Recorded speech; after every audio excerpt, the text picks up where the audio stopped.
നിന്നെ കൊണ്ട് ചെല്ലാൻ. ഞാനൊന്നും വരുന്നില്ല. നവീന്റെ മുന്നിലേക്ക് ഒരിക്കലും ഞാൻ വരില്ല. നീയേ സാറിനോട് പോയിട്ട് എന്തെങ്കിലും പറ. ഇടി, സാറ് സമ്മതിക്കില്ല. എല്ലാം നിന്നെയല്ലേ ഏൽപ്പിച്ചിരിക്കുന്നേ. ആ പറമ്പിന്റെ വീഡിയോ എടുത്തത് പോലും നിന്റെ നിർദ്ദേശാനുസരിച്ചല്ലേ.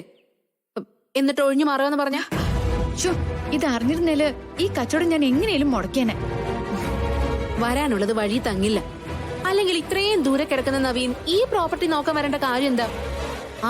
ദൈവം തമ്പുരാൻ കൊണ്ടുവന്നതാടി നിന്നെ കാണിക്കാൻ. മിണ്ടാതിരിക്കുന്നുണ്ടോ അവിടെ? മനുഷ്യൻ ഇവിടെ പ്രാണം കത്തി നിൽക്കുമ്പോഴാ. അമ്മയും കൊണ്ടേ അത്യാവശ്യമായിട്ട് എവിടേക്കെങ്കിലും പോയിന്ന് പറ.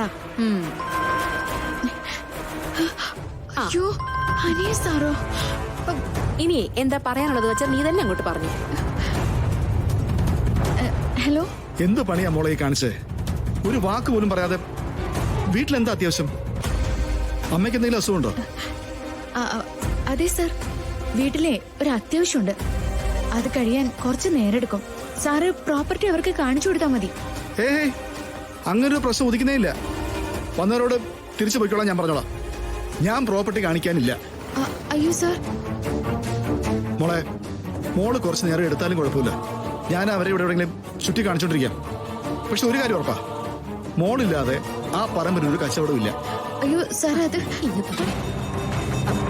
സാറേ, ഞാൻ മോളിക്കുട്ടിയാ. പറ മോളിക്കുട്ടി. സാറ് അവരും കൊണ്ട് പറമ്പിലേക്ക് പോയിക്കോ. ഞാൻ കൃഷ്ണയും കൊണ്ട് ഉടനെ തന്നെ അങ്ങ് എത്തിക്കോളാം. ഉറപ്പാണേ? ഞാൻ അവരെയും കൊണ്ട് അവിടെ ചെന്നിട്ട് വലഞ്ഞു പോരുത്. ഞാൻ വാക്ക് പറഞ്ഞ വാക്കാ സാറേ. ഞങ്ങൾ എത്തിക്കോളാം. എന്നാ ആയിക്കോട്ടെ. നീ എന്തിനാ ചെല്ലാന്ന് പറഞ്ഞ? നീ ചെല്ലാതെ ഈ കച്ചവടം നടക്കൂ? നടക്കണ്ട. നവീൻ ഇങ്ങോട്ട് വരികയും വേണ്ട. ചുമ്മാ പറയല്ലേ. നവീനെ കാണാൻ നിനക്ക് ഒട്ടും ആഗ്രഹമില്ലേ?